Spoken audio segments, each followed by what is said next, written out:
Good morning, Ian Crouch with your 8:30 Hunter News Update. The State Emergency Service is keeping a close eye on local rivers as the East Coast Low moves slowly north. Moderate flooding is likely this morning on the Williams River at Milldam Falls and Dungog, possibly peaking at 7.2 metres, resulting in minor flooding. There's moderate flooding on the Patterson River at Goswick, while moderate flooding is also possible along the Wallumbye Brook at Bulga this afternoon and tomorrow. The walls of the former Wool Stores building at Wickham are set to come tumbling down today following Tuesday's devastating fire. Heavy equipment was brought in yesterday for the work to get underway. It comes as the clean-up of asbestos fallout from the roofs of the burning buildings continues. Islington Public School and Islington Park will remain closed today to allow the work to be completed. The Federal Shadow Ministers for Transport and Regional Services will be in Morisset later this morning to announce a major election commitment if Labor wins government at this year's election. Labor is promising to commit $30 million to upgrade Mandalong Road between Morisset and the M1.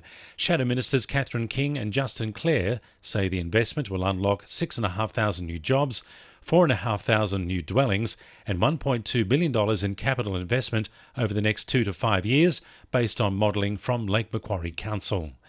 A new regional housing flying squad could soon roll out to the Hunter and other regional councils to help get new housing projects off the ground more quickly. The state government wants the team of planning experts to provide targeted assistance to clear the backlog of development applications. Just 0.7% of properties in the Hunter were vacant last December, an all-time low for the region's housing supply.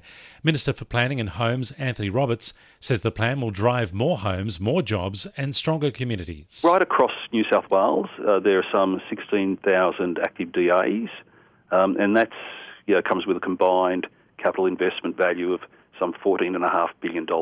And we want to unlock that, and we want to enable councils and be the enabler to assist them in unlocking that investment locally. A fresh batch of police recruits will start work in the Hunter from Monday. 3 are heading to the Hunter Valley, 2 to Lake Macquarie and 1 to the Port Stephens Hunter police districts. They're part of the 193-strong contingent of probationary constables being sworn in today by Commissioner Karen Webb at the Goulburn Academy.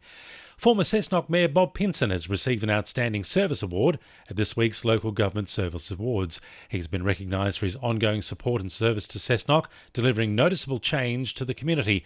Bob Pinson says he feels honoured to have helped the community during his 22 years on council, 9 of those as mayor. My time as mayor gave Cessnock City Council great stability, and of course with that we were able to move forward, and particularly with the amount of state and federal government funding we were fortunate enough to receive over that time, which has enabled great spending in infrastructure for the future years.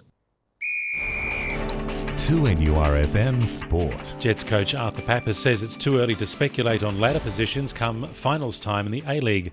Newcastle goes up against joint competition leaders Western United tomorrow. Some sides only have 10 games remaining in the season, while the Jets still have to play 14 due to COVID disruptions, which gives them more chances to take maximum points from those matches. Arthur Pappas says their focus is on continual improvement each week. We showed it in elements on the weekend against MacArthur, who's been sitting third on the ladder, and I don't think that looked like a game where they're so far ahead of us in terms of the way the game played out, and that's why we know that we can compete with anyone at any time in the league. The Jets women's A-League side are preparing to play their final home game of the season later today at Newcastle's number 2 sports ground against Brisbane. The ground will temporarily be renamed number 6 in honour of captain Cassidy Davis, who chalked up an all-time record of 109 consecutive games this week. Davis wears the number 6 jersey. And Maitland cyclist Noah Mason will compete in his first National Track Championships later this month after taking home 4 gold medals at the state titles last weekend. And the winning numbers in Powerball are 2, 4, 12, 18, 24, 27 and 28, and the Powerball is 4. And now you're up to date with the latest 2NURFM Hunter News.